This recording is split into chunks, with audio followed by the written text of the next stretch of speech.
সিরাজগঞ্জের চলনবিল অঞ্চল জুড়ে হলুদের গালিচা। আঁকাবাঁকা প্রতিটি ফসলি মাঠ যেন শিল্পীর তুলিতে আঁকা এক জীবন্ত ক্যানভাস। হলুদ ফুলে মধু সংগ্রহে ব্যস্ত মৌমাছির দল।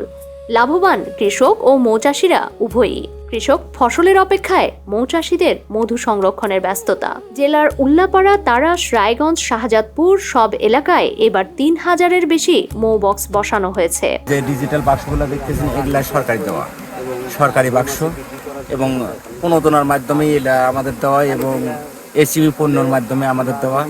যেমন এই ফুলের মধুটা জমে গেলে পারে অনেকে বলে যে ভেজাল, কিন্তু সরিষা ফুলের মধু জমবে এটাই তার বৈশিষ্ট্য। আর এই মধু যদি না জমে তাহলে সেটাকে মনে হয় যে সেটা ভেজাল। বিগত কয়েক বছর ধরে নতুন জাত বাড়ি সরিষা বীজ যেন ফলনের বিপ্লব সৃষ্টি করেছে। অন্য জাতের তুলনায় প্রায় 15% বেশি ফলন হয় এই জাতে। পাশাপাশি স্বল্প মেয়াদী এবং লবণাক্ততা খরা সহনশীল।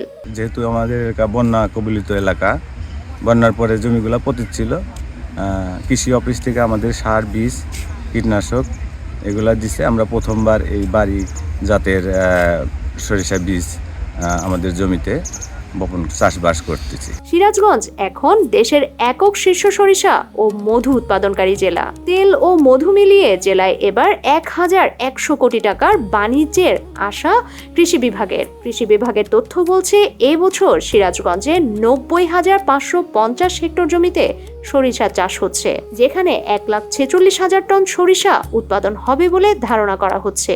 এখানে আমরা যে সরিষার জাতটি দিয়েছি এটি বাড়ি সরিষা ২০। এটি বাংলাদেশ কৃষি গবেষণার তৈলবীজ গবেষণা কর্তৃক উদ্ভাবিত জাতটি স্বল্প মেয়াদী উচ্চ ফলনশীল। প্রায় ৬ থেকে ৭ মণ পার বিঘায় ৩৩% ফলন হয়। ৭৫ থেকে ৮০ দিনের মধ্যেই এটা হারভেস্টের উপযোগী হয়। হারভেস্টের পরেই অনায়াসেই এটি আবার কৃষক তার বোরোতে ফিরে যেতে পারবে। আমাদের দেশে প্রতি বছর প্রায় ২৪ লক্ষ মেট্রিক টন তেল দরকার। তার মধ্যে 10% বা তার একটু বেশি আমাদের দেশে উৎপাদিত হয়, বাকি পুরোটি আমদানি করতে হয়। তো আমদানি নির্ভরতা কমানোর জন্য আমরা কিন্তু সারা দেশে সরিষা প্রদর্শনী বাস্তবায়নের মাধ্যমে যে আমাদের লক্ষ্যমাত্রা যে আমরা আগামী ৩ বছরের মধ্যে প্রায় 40% তেল আমদানি কমিয়ে নিব, তারই অংশ হিসাবে সারা দেশে আমরা সরিষা প্রদর্শনী বাস্তবায়ন করার চেষ্টা করছি। আমরা আশা করতেছি এই আবাদের মাধ্যমে আমাদের তেলের চাহিদা পূরণ করতে আমরা এক ধাপ এগিয়ে যাব এবং কৃষকরা উৎসাহিত হবে। বাংলাদেশ ক্ষুদ্র ও কুটির শিল্প কর্পোরেশন বলছে, গত বছর প্রাকৃতিকভাবে ও চাষ থেকে মধু সংগ্রহ হয়েছে প্রায় ২০ থেকে ২৫,০০০ মেট্রিক টন। এর মধ্যে চাষের মধু ৯০ থেকে ৯৫ ভাগ, বাকিটা প্রাকৃতিকভাবে। কৃষক প্রশিক্ষণ সহ আমরা কৃষকদের সাথে নিয়মিত যোগাযোগ রাখতেছি এবং মনিটরিং কার্যক্রম চলমান রেখেছি। আশা করি আবহাওয়া অনুকূলে থাকলে আমাদের যে লক্ষ্যমাত্রা সেটা আমরা অর্জন করতে পারবো, পাশাপাশি আমাদের যে মধুর লক্ষ্যমাত্রা সেটা অর্জন করতে পারবো। আমরা তো কখনো শাকসবজির বাইরে অন্য কোনো ট্র্যাডিশনাল ক্রপে নিরাপদ বালাইনাশকের প্রযুক্তি ব্যবহার করিনি। পাটনারী প্রথম এটা শুরু করেছে। আশা করি এটা মাঠ পর্যায়ে ব্যাপক প্রযুক্তি বিস্তার লাভ করবে। এই জেলায় সরিষা উৎপাদনের লক্ষ্যমাত্রা ৯০,০০০ হেক্টর। ইতিমধ্যে আমাদের ৯০,৫৫০ হেক্টর অর্জিত হয়েছে।